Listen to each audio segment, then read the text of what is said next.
Hello there. Welcome back to Star Wars in a Galaxy. I'm Eli. And I'm Jacob. And welcome back to this episode. In this episode, we watched from the 60-minute mark to the 80-minute mark of the Phantom Menace. And let me tell you. You know what that means? Pod racing. Pod racing, and pod racing.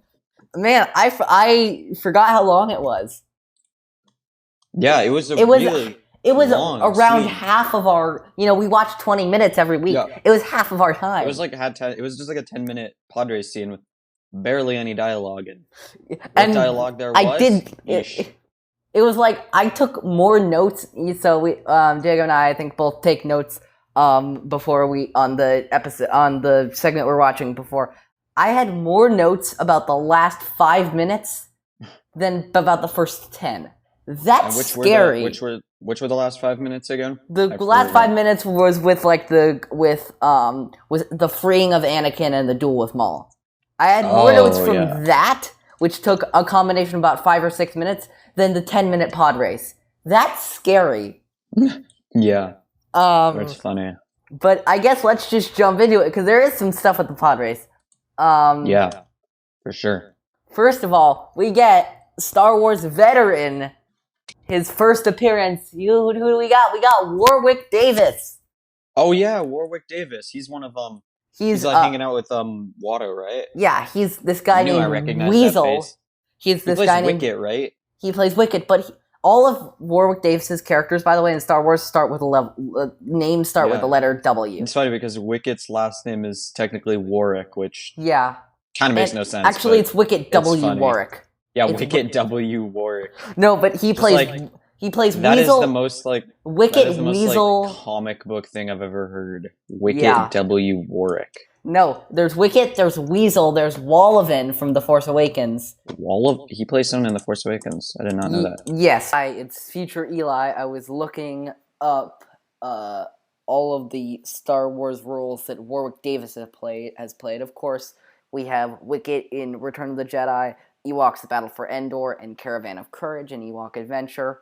We have Wald, actually. He plays Wald, which is Anakin's Rodian friend in Phantom Menace.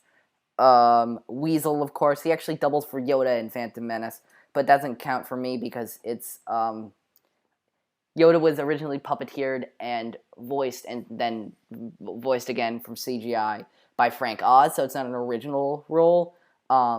He played Wallivin, I was right, in Force Awakens. He was in Rogue One, where he played a character named Weetief Siyubi. He voiced Rook in Rebels. Again, I'm not counting that one, believe it or not, because Rook appeared before he was canon, he was in the Legends Thrawn trilogy. He plays Wabakin. Warwick Davis plays Wabakin in The Last Jedi. He plays Weasel in Solo. And he plays Wicket and a character named Wizik Mauser in Rise of Skywalker. So literally all of the roles that Warwick Davis plays, original roles, are starting with the letter W. Fun fact. All background. But Weasel, believe it or not, Weasel grew up, left Tatooine, and you know where he then went? You know what his next job was? What? His next job was being part of the Cloud Riders gang. That's crazy. As a deputy to Enfys Nest. So that's nuts. And we see him in Solo as Weasel again, Warwick Davis. Yeah. So Weasel. I love those connections. I really love those connections. Let's see what else. It's hilarious to see how deadly the pod race is. You know what I mean? It's supposed to be this basically Hot Wheels in Star Wars, and yet Ben Quadneros doesn't even start. Rats Tyrell dies. I mean, it's really cool, but it's deadly. It's where's Rats Tyrell? He died in a pod racing accident. in a pod racing accident. This is not to be taken lightly, you know. Also, as the pod racers are zipping along, you know who we see? We see another character that there's like one Aura frame. Singh? Yes, I was about to say Aura Singh. Aura Singh. That part felt weird to me. I was like, wait, who? What? Like at this point, like we don't know who Aura Singh is really. So it's just like this random like pale chick in an orange jumpsuit. Like what? I know, you know? it's so weird. I remember mentioning this a couple episodes back about Quinlan Voss. It's like Quinlan Voss was in one frame. Aura Singh was in like one frame. Wait, where was Quinlan Voss? Remember when Qui-Gon and Anakin were walking by Sebulba the first time, we see a shot of Quinlan Voss. Or the guy who they modeled Quinlan Voss after. Yeah, that seems more likely because like it's not. I feel like especially in the prequels, there are a lot of like Quinlan. duplicate characters. It's not actually Quinlan. There are a lot of like kind of duplicate characters, if you know what I mean. It's not actually Quinlan. It's the character that they modeled Quinlan after. Let's see. So Aura Singh shows up. For those people who don't know, Aura Singh was a deadly bounty hunter and eventually a mentor figure to Boba Fett after his father Jango gets killed in Attack of the Clones. Let's see. I'm looking. Talk about daddy issues, like holy moly, dude. It is Star Wars. Yeah.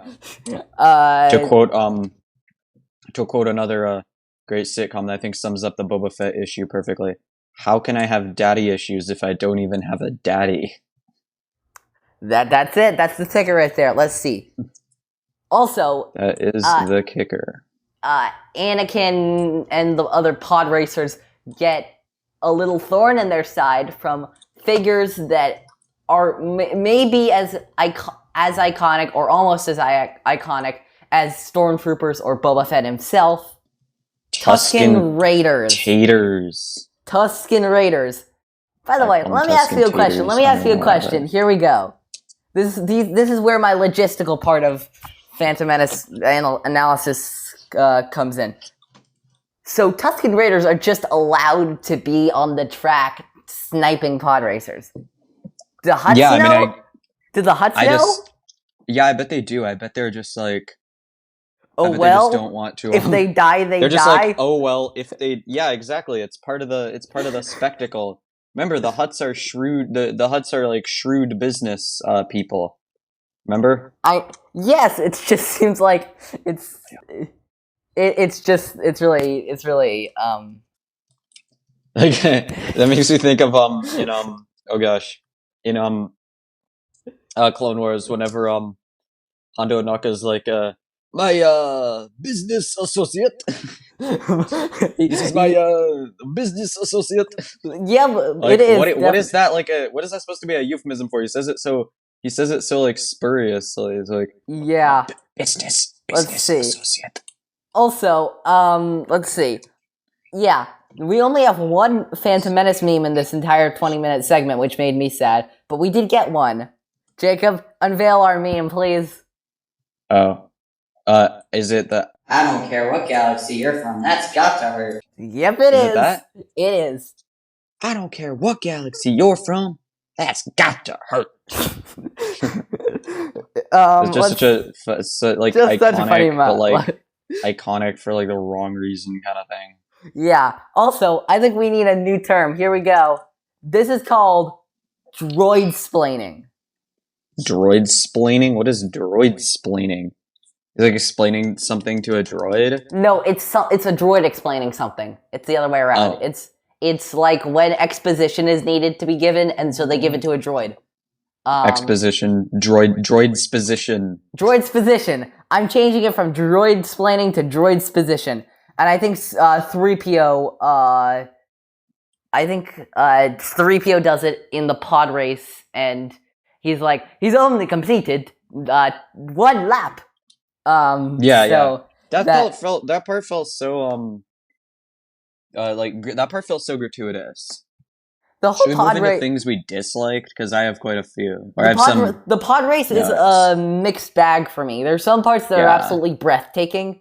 There are some parts that do not make any sense. For example, Anakin is flying up in the air. He's racing through firewalls. He's crashing into rocks.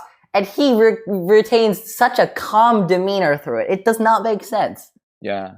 And then he's like oh no, and he just doesn't sound at all. I just feel like the podrace scene for me, it just reeked of wasted potential. Like there was so many cool shots and cool things, but I feel like it was ruined by the cringy dialogue. Like when what's her face? Padme was like, "Look, here he comes," and then it felt like there were so many random cuts and random shots that didn't make sense. You know what I mean? Yeah, It's it also like, felt like it. It also felt like it dragged on for too long. I understand the need that Anakin doesn't start immediately, so you got to have 3 laps for him to catch up. But maybe lower the odds a little bit in favor of maybe making the pod race 1 lap. Yeah. Because 3 laps makes no sense. And also, it just felt like the sound effects. This doesn't really make sense, I guess. But the sound effects felt inconsistent in a way. Interesting. Like, it felt like there were lots of, like... I guess it goes back to the same issue. There were, like, all the weird cuts, kind of. That felt sort of random. Yeah. So I guess it is related to that. We also get some other wonders of Tatooine. We got Jawas. A first appearance of Jawas, which is great. And of course I gotta do our obligatory Utini! Yeah. Let's see. Yeah. Who doesn't love Utini? I know, I do. Also, let me ask you something. Here's an interesting idea. So, at the end of the pod race, Sebulba and Anakin's pods get stuck together through some loose wiring. That's weird. I don't understand that. Anakin does something to break Sebulba's off. Sebulba goes flying into the air and he crashes and he goes, Poodoo! Poodoo! Now, let me ask you something. Do you think Sebulba should have died? I would say yes, because they're going, I mean, pod racers, like, they literally say, like, in the reference books and stuff that they go, like, 400 miles an hour. Yeah. And he's in basically a tiny open-topped metal sled going 400 miles an hour. So I think he has absolutely no right to be alive. For me, in terms of narrative story, in completing the arc of, Anakin defeated his rival who was supposed to win, and in terms of, like, just in the universe explanation, I think Sebulba should have died. Yeah. It didn't make sense, but... I mean, they didn't want to make it too dark, and they wanted the Poodoo. George Lucas, for I know, but some other reason, pod racers he died. wanted the... That's true. Here's the thing. Anakin felt overpowered. Like, Anakin. He felt OP. He did feel a little OP. He did feel a little OP. It's like, oh gosh, now there's this kid, and he's, all of a sudden he's just like... It felt so weird that, like, this just, like, other pod racers are dying, and then this little kid, all he has to do to, like, fix his pod is to just, like, press a few buttons, reach out with that stupid magnet grabber, which makes zero sense whatsoever. And it's also like if Sebulba was not a cheater, if Sebulba didn't try to sabotage with this pod, I'd say, Anakin feels a little bit overpowered, but I can accept it. But Sebulba tried to sabotage his pod, and succeeded in sabotaging his pod, and he was up against a lot of pod racers who cheated regularly.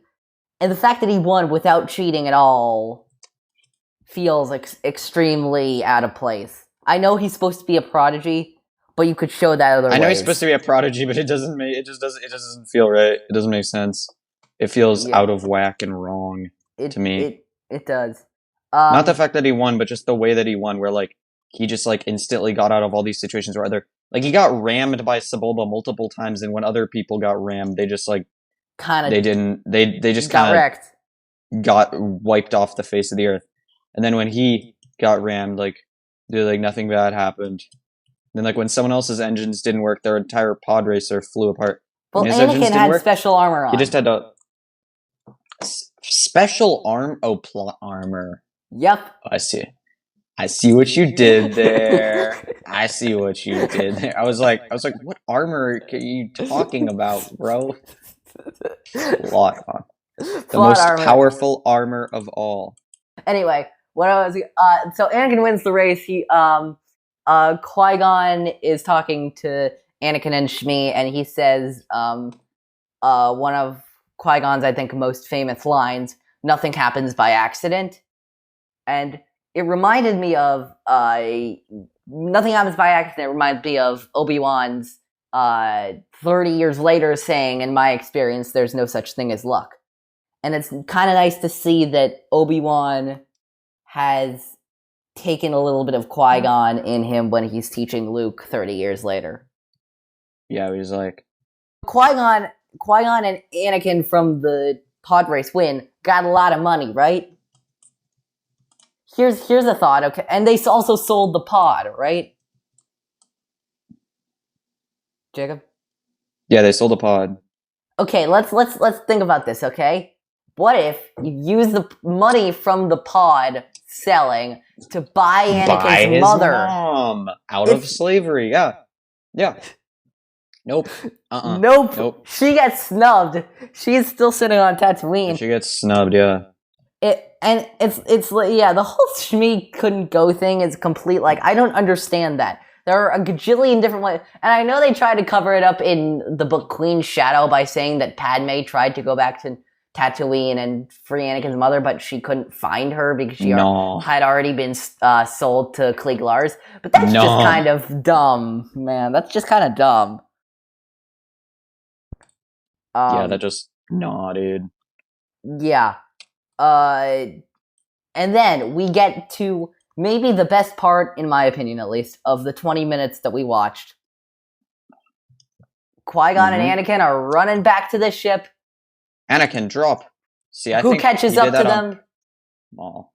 I think he did it on purpose in order to make Anakin believe that the low ground was safe.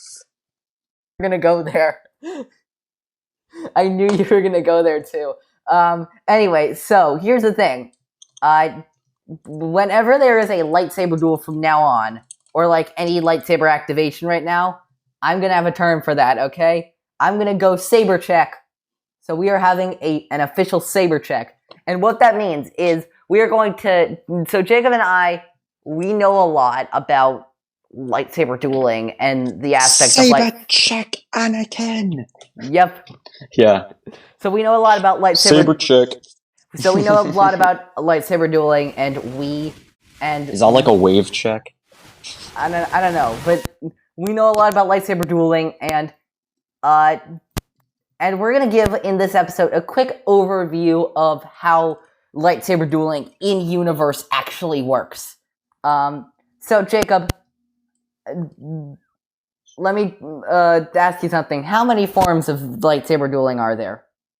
7. There are 7 traditional forms of lightsaber combat as detailed in, I think it's both like canon, but I'm treating it as canon because there's no on-earth reason to think it's not canon. Actually, no, it is. It's canon because of Rebels Season 1. Yeah. Okay, yeah. Film 3. So basically, let's switch off quickly explaining the forms. You go first, Form 1, Jacob. Alright, Form 1. This is El Basico form, basically. It's like the form that everyone learns. When you see the younglings,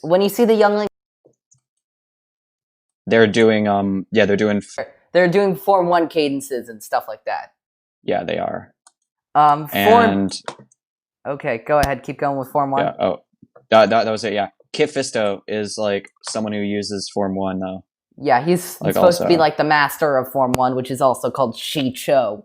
Shicho, yeah. Form 2 is as the Jedi came upon more and more lightsaber-wielding opponents, they needed to have a form to more directly deal with lightsaber-wielding opponents, so they invented 2 Makashi, and Form 2 is the most fencing-like style of the 7 forms. It involves around precision. It revolves around careful precision. Lightsaber combat, good footwork. Yeah. If this sounds like Count Dooku, it means it's because Count Dooku is the prominent master of Form 2 of his time. Yes, that is correct. Yeah, and go ahead, Form 3. Form 3. Form 3, oh gosh, I forgot the name of it. Surisu. Still got it. So if I forget the name of one of the forms, like... We still got it, don't worry. I'm no longer a Star Wars super fan. No, we got it, don't worry. Yeah, alright, Shi-Cho? Wait, no, not Shi-Cho, Surisu. It's the most, defensive form. Obi-Wan Kenobi is a master of it. So is, Kanan Jarrus. And, it's really defensive. It relies on kind of very efficient movements, not at all offensive. Makashi is like 100% offensive, Surisu is 100% defensive. I wouldn't say Makashi is 100% offensive. It's Surisu, pretty balanced. Surisu is 100% defensive. By far. Yeah, it is like 100% defensive. It's very good at It's very good at like what's what I'm looking for? Deflecting black. It's very good at deflecting blaster bolts. Yeah, so it is just it's kind of the all reliable form. Yeah. Form 4 Ataru, it was probably the most popular form of the Jedi Order during the prequels. Really? It is the most. I think I got that from the Jedi Path book. They said in the Jedi Path a lot that all the Padawans like yearned to learn Form 4. It was a popular choice. It's very acrobatic. It has a lot of flippy jumps and kicks and cartwheels and all of that stuff. And of course, one of the preemptive masters of Form 4 Ataru is Master Yoda. Yeah. And the thing about Ataru, actually, continue. I'll add it. No, go ahead. Like, the thing about Ataru, also, just like I guess a disclaimer, is that it can vary a lot, like how it looks, based on who's performing it, like based on the size and shape. We'll see that particular person. We'll see that in this duel where Qui-Gon's using a version of Qui-Gon Jinn uses a version of what I call grounded Ataru, where it has a lot of the energy of Ataru. You just stay on the ground. Yeah. Let's see. Go ahead. It is Ataru. It's just Ataru for like people who aren't 2 foot tall talking frogs. Yeah, right. Pretty much. Form 5. Xian / Gemso. Xian and Gemso. Form 5 is like it originated from Form 3, but it was for people who wanted Form 3, but with a more offensive edge also. So it relies on it's a bit more aggressive. It relies on a lot of times the user's physical strength to perform counterattacks, or it takes the Form 3 blocks and feints and turns them on the attacker. Yeah. Basically. Are you referring to Xian or Gemso right now?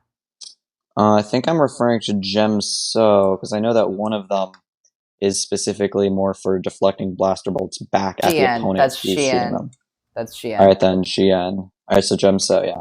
Gemso, so no, never mind. Okay. Let's go to Nine-Man. Nine-Man is the form for everyone who is the... Nine-Man is the form of the black sheep of the Jedi and the Sith.